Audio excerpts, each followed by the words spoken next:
Tube Tamil வணக்கம். கடந்த 24 மணி நேரங்களில் ஈரான் போர்க்களம்.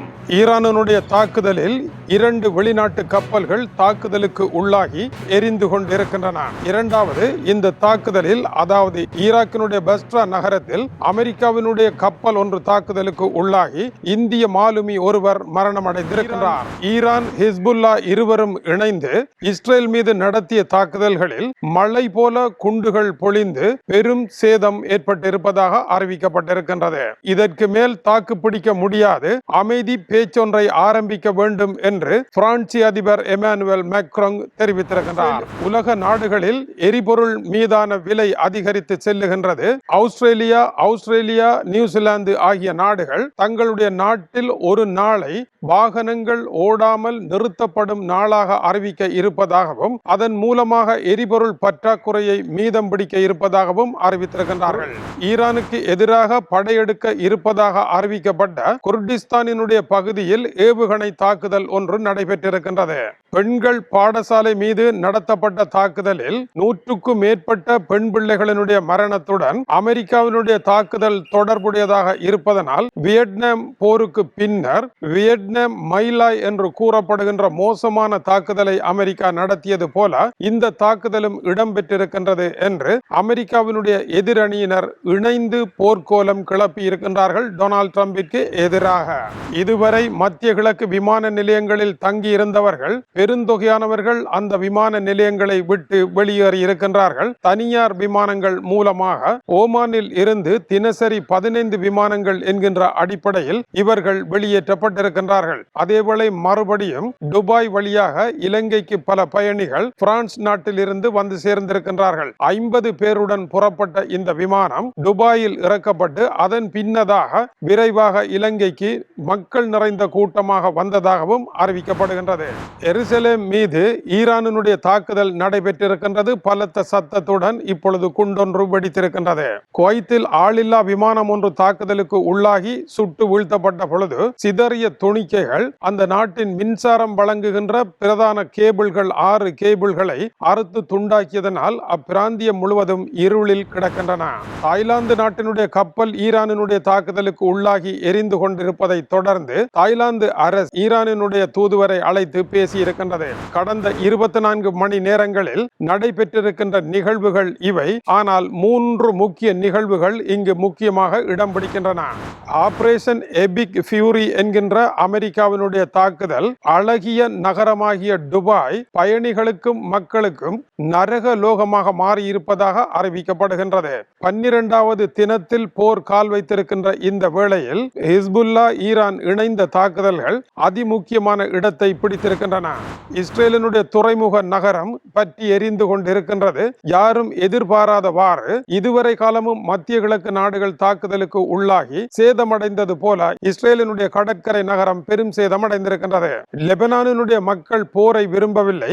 ஆனால் லெபனானில் இஸ்ரேலினுடைய தாக்குதல்கள் அதிகரித்து செல்லுகின்றது. ஹிஸ்புல்லாவினுடைய முடிவு என்ன? ஹிஸ்புல்லாவை மக்கள் விரும்பியதாக தெரியவில்லை. ஏனென்றால் சென்ற தடவை நடைபெற்ற போரில் தாங்கள் வீடுகளை இழந்ததாகவும் மறுபடியும் வீடுகளை கட்டி இருக்கின்ற பொழுது இப்பொழுது வந்திருக்கும் யுத்தம் காரணமாக மீண்டும் வீடுகளை இழந்து நடு ரோட்டில் தாங்கள் குடியேறி இருப்பதாகவும் இது நமக்கு தேவையில்லை என்றும் லெபனான் மக்கள் கூறுகின்றார்கள். அவர்களை பொறுத்தவரையில் ஹிஸ்புல்லாவிற்கு லெபனானுடைய மக்களினுடைய வாழ்க்கை முக்கியமா இல்லை அவர்களுடைய தாசர்களாகிய ஈரான் முக்கியமா என்று கேட்கின்றார்கள். ஈரானுக்காக இவர்கள் செய்கின்ற வேலையால் நாங்கள் பெரும் இழப்புகளை சந்திக்கின்றோம் என்று அங்கிருக்கும் சியா முஸ்லிம்கள் கூட கூறுவதாக செய்திகள் தெரிவிக்கின்றன.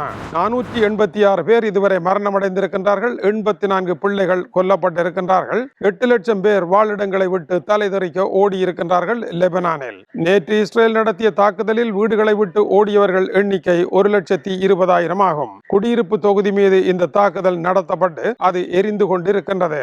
மேலும் ஈரானினுடைய கடல் கண்ணி வெடிகள் கோர்முஸ் நீரிணை பகுதியில் விதைக்கப்பட்டிருக்குமாக இருந்தால் ஈரான் பெரிய விலையை கொடுக்க வேண்டி வரும் என்று அமெரிக்க அதிபர் டொனால்ட் ட்ரம்ப் எச்சரித்திருக்கின்றார். இதை விதைத்துக் கொண்டிருந்த 16 வரையான ஹைடெக் படகுகள் என்கின்ற ஈரானுடைய படகுகளை தாங்கள் மூழ்கடித்திருப்பதாக அமெரிக்கா குறிப்பிடுகின்றது. ஆனால் ஹோர்முஸ் நீரிணை யாருடைய கட்டுப்பாட்டில் இருக்கின்றது என்ற கேள்விக்கு சரியான பதில் இல்லை. இந்தியாவில் வெளியாகி இருக்கும் ஒரு செய்தியின்படி இந்திய கப்பல்களை ஆயுளுடன் செல்வதற்கு ஈரான் அனுமதித்திருப்பதாகவும் இந்த போரில் மத்தியஸ்தம் வகிப்பதற்கு இந்தியாவிற்கு ஒரு தகுதியும் பாத்திரமும் இருப்பதாக ஈரான் கருதுவதாகவும் தெரிவிக்கப்படுகின்றது. இந்தியாவிற்கான ஆயுள் வருவது தென்னாசிய பகுதியிலான நெருக்கடியை தீர்ப்பதாகவும் அமைந்திருக்கும். ஆனால் உண்மையில் ஹோர்முஸ் ஸ்ட்ராஸா அமெரிக்காவின் கட்டுப்பாட்டிலா ஈரானின் கட்டுப்பாட்டிலா என்ற குழப்பம் இன்னமும் சரியான முறையில் தீர்க்கப்படவில்லை. சுமார் 33 40 கிலோமீட்டர் அகலமும் 140 கிலோமீட்டர் நீளமும் கொண்ட இந்த நீரிணை ஈரானுடைய கட்டுப்பாட்டில் இருக்கின்றது. இதன் மூலமாகவே எரிபொருள் பெருந்தொகையாக ஏற்றுமதியாகி கொண்டிருக்கின்றது. இதை தடுத்து விடுவார்களாக இருந்தால் பெரும் சிக்கல் வரும். அதேவேளை டென்மார்க்கினுடைய மேஸ் கப்பல் சற்று முன்னர் பாரசீக குடா பகுதியில் தாக்குதலுக்கு உள்ளாகி இருக்கின்றது. இப்பொழுது இந்த நீரிணையை மரணத்தின் பள்ளத்தாக்கு என்று CNN வர்ணித்திருக்கின்றது. ஆளில்லா விமான போரில் ரெவல்யூஷன் கார்டு தொடர்ந்து முன்னேறி வருகின்றது. அமெரிக்காவினுடைய 104 ஆளில்லா விமானங்களை தாங்கள் சுட்டு வீழ்த்தியதாகவும் இதில் 95% ஆயுதங்களுடன் வந்து ஆகாயத்திலேயே வெடித்து சிதற வைத்திருப்பதாகவும் ஈரானினுடைய ரெவல்யூஷன் கார்டு படைப்பிரிவு கூறியிருக்கின்றது. அமெரிக்காவினுடைய அதிதரம் வாய்ந்த 4 விதமான ட்ரோன்கள் அளிக்கப்பட்டதாகவும் இதில் 1-2 MQ-9 என்கின்ற ஆளில்லா விமானங்களாகவும் இவை மிக பழையவை. இவற்றை அனுப்பி ஈரானினுடைய சுடுகலன் திறத்தை அறிவதற்கு அமெரிக்கா முயற்சி எடுத்திருக்கலாம் என்று அமெரிக்க தரப்பு தெரிவிக்கின்றது. ட்ரம் லிட் அல் பைடா என்கின்ற லெபனான் கடற்கரையில் நடைபெற்ற தாக்குதலில் 8 பேர் மரணமடைந்திருக்கின்றார்கள். புகழ்பெற்ற உல்லாச பயணிகள் வருகின்ற கடற்கரை பகுதி இதுவாகும். இதில் 31 பேர் படுகாயமடைந்திருக்கின்றார்கள். அமெரிக்கா 172 மில்லியன் ஆயில் பேரல்களை வெளியீடு செய்வதாகவும் உடனடியாக ஏற்பட்டிருக்கின்ற எரிபொருள் பிரச்சனையை தீர்ப்பதற்கும் இது விடுவிக்கப்படுவதாக அறிவித்திருக்கின்றது. 400 மில்லியன் பீப்பாய்கள் 32 அங்கத்துவ நாடுகளுக்கு பிரித்தளிக்கப்பட இருப்பதாகவும் அமெரிக்கா கூறுகின்றது. ஆனால் இன்று இருக்கும் எரிபொருள் நிலையில் இது பற்றாது என்றும் குளிரில் நடுங்கிக் கொண்டிருந்த ஒருவன் குளிரை போக்குவதற்காக தன்னுடைய காற்சட்டையில் சிறுநீர் கழித்து சூடாக்கியது போன்ற ஒரு வேலைதானே அல்லாமல் இதில் வேறு எதுவும் கிடையாது என்றும் நிபுணர்கள் தெரிவிக்கின்றார்கள். புதனன்று ரெவல்யூஷன் காட்டின் மீது இஸ்ரேல் தாக்குதல் நடத்தியதாகவும் 50 இலக்குகள் மீது தாங்கள் தாக்குதல் நடத்தி இருப்பதாகவும் தெரிவிக்கின்றார்கள்.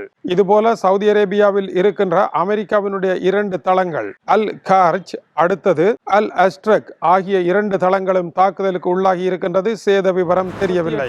2 டேங்கர்கள் தாக்குதலுக்கு உள்ளாகின. அதில் 38 பேர் மீட்கப்பட்டிருக்கின்றார்கள். இந்த தாக்குதல் எங்கிருந்து வந்தது என்று தெரியவில்லை என்றும் கூறப்படுகின்றது. மேலும் ஈரானினுடைய ஆதரவு குழுக்கள் இப்பொழுது ஹோட்டல்களை குறிவைத்து தாக்குதல்களை நடத்தி கொண்டிருக்கின்றார்கள். உல்லாச பயணிகள் பாடு பெரும்பாடாக இருப்பதாக கூறப்படுகின்றது. கடந்த 24 மணி நேரங்களில் இவ்வளவு சம்பவங்களும் நடைபெற்றிருக்கின்றன. இவற்றில் ஹோர்முஸ் நீரிணை பிரச்சனை தீரவில்லை. ஆளில்லா விமானங்களினுடைய தாக்குதல் சிக்கல் இருதரப்பிலும் தீரவில்லை. ஏவுகணைகள் பறந்து கொண்டிருக்கின்றன. இஸ்ரேல் லெபனான் எப்படி எரிகின்றதோ அதுபோல இஸ்ரேலும் எரிந்து கொண்டிருக்கின்றது. சமரச முயற்சி ஒன்றை எட்டி தொட முடியவில்லை. பிரான்ஸ் களம் இறங்கி இருக்கின்றது. இந்தியா களம் இறங்குவதாக கூறப்படுகின்றது. இவ்வளவு தூரம் 12வது நாள் போர் வந்திருக்கின்றது. இது டியூப் தமிழுடைய உலக செய்திகளுக்காக இலங்கை வடபுலம் யாழ்ப்பாணத்தில் இருந்து கீசே துறை. வணக்கம் உறவுகளே.